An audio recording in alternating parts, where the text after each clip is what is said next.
صاحب هذا البيج كعصب تحي ندي رجع وده سبسكرايب لايك يا شير. بسم الله الحمد لله رب العالمين والصلاة والسلام على رسول الله صلى الله عليه وسلم. maanta casharkeenu wuxuu ku saabsan yahay sidee loo xallin karaa cusboobidda dhulbeereedka hadduu cusbo noqdo sidee baa loo xallin karaa maxaa lagu sameeyaa kow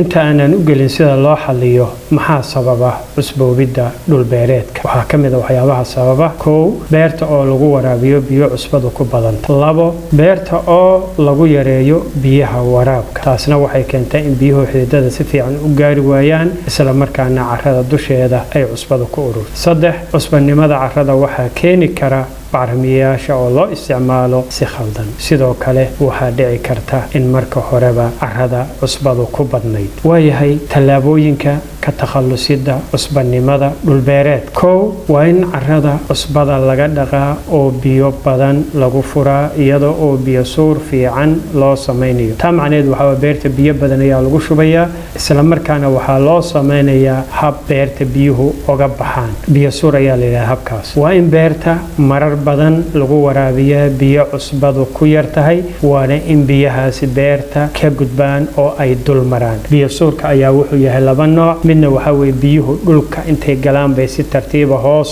uga dusaan oo u baxaan midna waxa weeye biyaha beerta intay buuxiyaan baa dusha beerta ayagoo maraya ayaa beerta laga saaraa saddex waa in beerta aad ku abuurtaa dalagyo ku habboon ama adkaysi u leh carrada cusbada leh sida dalaga loo yaqaano shaciirta barley ama cawska loo yaqaano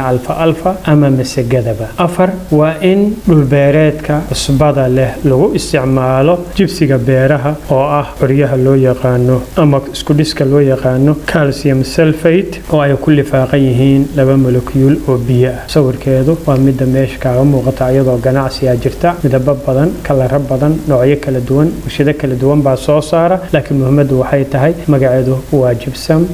waana calcium sulfate dihydrate naanaysteeduna way ku qoran shan waa in beerta lagu shubaa sulfarta beeraha sulfur waa curyo ka mid ah curyayaasha caadiga ee chemicalka periodic table-ka ku jira naanaystiisuna waa s ama xarafka sa marka 200 kiilo ayaa halkii hektar lagu shubayaa sulfarta marka waxaa jira nooc khaas ah oo beeraha loo khasiso loogu talagalay ayaa jirta waxtarkeeduna waa badan yahay oo nafaqo ahaanna beertu way ugu baahantahay waxay ka mid tahay macronutrientiga dhinaca kalena waxaa weeye fungicide bay noqotay cayayaanka iyo fungiyada qaybo badan oo ka mid ah ayay ka hortagtaa waata midabkeedu sidaas ayay u muuqanaysaa lix waa inaan isticmaalnaa calcium nitrate iyo urea halkii laga isticmaali lahaa ammonium nitrate si dhirtu u hesho nitrogen iyo calcium ku filan calcium nitrate waxa weeyaan nitrogen iyo waxay ka kooban tahay calcium ayaa ku jirta labadaas curya ayaa laga helaa waxtar badan ayayna u leedahay khaasatan beeraha cusbada leh sababtoo ah waxay la falgashaa ama meesha ka saaraysaa ayoonada sodiumta iyo ayoonada carbonate-ka oo labaduba saameyn xun ku leh ama qayb weyn ka qaata cusbanimada carrada toddoba waa in la isticmaalaa bacrimiyaasha ay ku jirto ayoonka sulfate ayoonka taban ee sulfate sida potassium sulfate magnesium sulfate sidoo kale manganese sulfate iyo zinc sulfate dhammaantood kuwaani qaarkoodna waxay ka mid yihiin macronutrient ay ka mid yihiin sida potassium iyo magnesium qaarna micronutrient ay ka mid yihiin sida manganese iyo zinc marka dhammaantood waxaa ku jira ayoonka sulfate ayoonkaasina waxaa ku jira curyaha sulfur oo ka mid ah laftirkiisa macronutrientiga ama curyaasha tirada badan looga baahan yahay sideed waa in xoogga la saaraa isticmaalka bacrimiyaasha asiidha ah sida sulfuric acid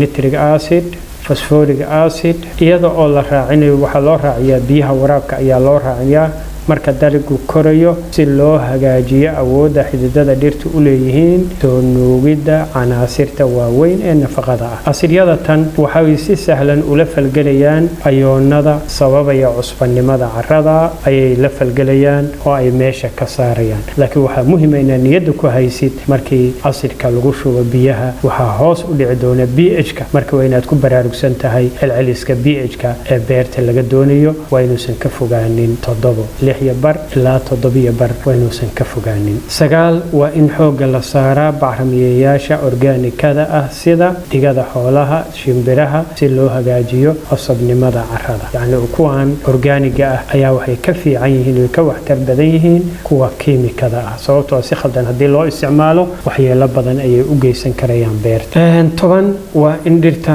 lagu rusheeyaa ama lagu buufiyaa micronutrientiga. Micronutrient waxaan ula jeednaa canaasirta ama curiyayaasha dhirtu tirada yar ee uga baahan tahay sida iron, copper, maxaa yiraahdaa manganese iyo kuwa la midka ah. tiro yar bay uga baahan tahay micronutrient ayaa la yiraahdaa. marka kuwa ayaga ah caleenta ayaa geedaha laga siinayaa. fasalka dhexdiisana dhowr jeer ayaa lagu buufinayaa. sababtuna waxay tahay dhulku markuu carro seel yahay oo carro leeyahay dhirtu ma awoodi karto inay xididada ka qaataan. marka caleenta ayaa laga siinayaa. sidoo kale waxaa ka muuqanaya in geeduhu u baahan yihiin micronutrient inay ka dhiman yihiin. ciidda way ku jirtaa laakiin geedka ayaan awoodi karin inuu soo nuugo. sidaa daraadeed baa looga siinayaa caleemaha. waa in